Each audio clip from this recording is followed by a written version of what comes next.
In this tutorial in CyberLink PowerDirector, we'd like to show you some ways you can use special effects to highlight an object in your video. This comes as a request of one of my subscribers who wanted me to highlight a bobber in a video like the one you see on the screen. And he asked to make it a spotlight, but I thought, why limit it to one special effect? So I'm going to show you a handful. Now, the ones I will show you are suggestive, not exhaustive. There are more options than the ones I will show you, but hopefully they'll give you an idea of some of the ways you can do this yourself. So what I've done is I've taken this, let me enlarge the tracks below, and I've taken 5 different ones and placed them on the timeline. But what I've also done is I've gone to the left of each of these effect tracks, and I have decided to rename them to reflect the name of that effect. So no matter where my playhead is in my project, I'm going to know that this track, for example, is always going to be my spotlight track. So that's a way in which you can do that. Now, in this case, I'm not dropping these directly on the video. I'm editing them separately by putting them on a separate track. That's the second option you have in this case. But with 5 of them, it makes sense to drop them on a special track rather than on top of the video itself. So let's see what we can learn as we try these 5. First one is Spotlight. I'm going to turn it on because all of these are deactivated. When I highlight it, I click on the Edit button, and this gives me my tools. Now, most of the menus you're going to see on the left panel are going to be very much alike. So the most important one we want to work on is the position. So I'm going to click on Modify, and I'll have this pop-up screen. In the pop-up screen, I can take the plus and move it wherever I want on top of the element I want to highlight. So I'll put it on top of the bobber about in the middle. And then I have an effect mask that I can use if I choose to do that. Right now it's click to nothing. I'm going to click a circle, which will give me the option either a circle or an ellipse. But first of all, I have to close this window. And then I'll click on the mask. And I can modify it several ways. I can just change it by working on the screen like this. Or I can change it by moving it in another way. I can invert the mask. I don't want to do that. And I can mask the feather radius. So I can make it very obvious or very subtle. And here again, I'm going to change the height by using this slider. And there's a subtle mask. Now we can also change the background color. White is a default for light, but if I want something maybe in the yellow tones, or the orange tones, or the purple tones, that doesn't work so well. Or a gray tone. Gray and white seem to work quite well.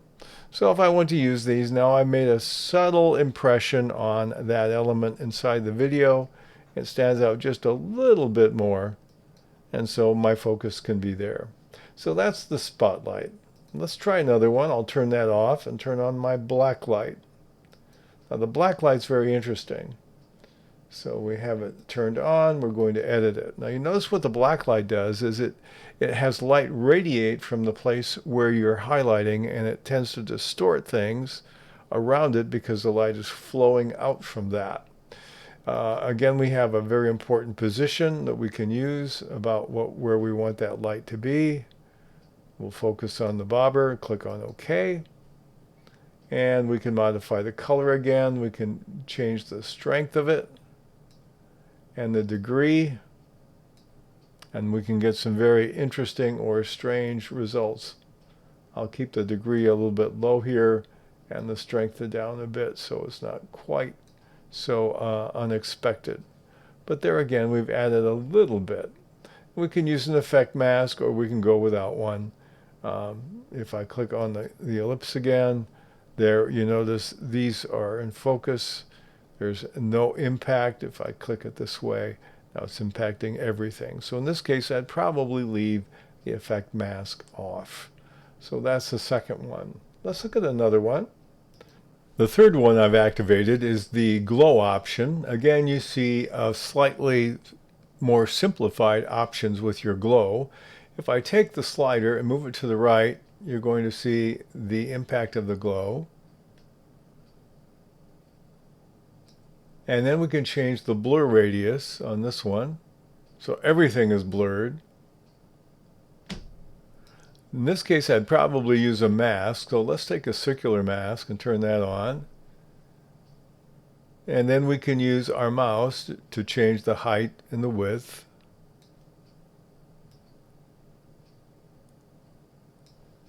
And then let's change the blur radius so it's a little more subtle. Oh, I see, that just blows it up. Okay, let's change the feather radius. Okay, so if I probably want this high, and it's just a little bit of accent on it. That's interesting. Okay, and so for this one, that's probably the kind of thing I would use if I wanted to make it stand out with a little bit of glow, not too much. And we're going to do our black and white. I've activated it and turned off the other tracks. We'll click on the edit button. And here again, you have a similar option. Let's do invert. And let's click on degree, go all the way to the right. And now with it inverted, it's in color. Everything else is in black and white. And of course, we can feather the radius, make it more subtle or more dramatic. And in this case, that would be sufficient for me. So we'll turn that one off. I do have one other one. Now this is a BCC option. It may not be available in your version of PowerDirector, but it's called BCC Spotlight. So if you happen to have any of the BCC tools activated, it's rather unique, so I'm going to show it to you. I'll click here and we'll click on Edit. Now here we have several interesting things to work with. We have a light source. I'll click on Modify. And when I do that, my light source is something I can change, but I have to drag up because right now I have the light source way at the top. I can actually change it off the screen virtually. And the light can come from any direction I want. Let's make it come from over here. I'll click on OK. Now that doesn't seem to work because I also have a target. So I click on the target and then I can modify the target. Go back here. I'm going to take my light source again and I'm going to back it up even more. So you can work with both of these parameters, where the light comes from and what it hits. You can change the color of the light. Right now it's on kind of a yellowish. I'm going to make it a white. Click on OK. And I'm still not, you can change the cone width. You can make it broader or narrower. And then the ambient light from the cone, you can change that. Make it stand out or not. And in this case, I think I'm still going to change my source again. I'm not happy with what I've got there. I want it off the screen. That's better. See how far I moved it? Way off. Okay, click there. And then I'll change my cone width. Oops, narrow it down a little bit. And I'll change my target. So this one takes a little more tweaking. There we go. That's more like what I wanted.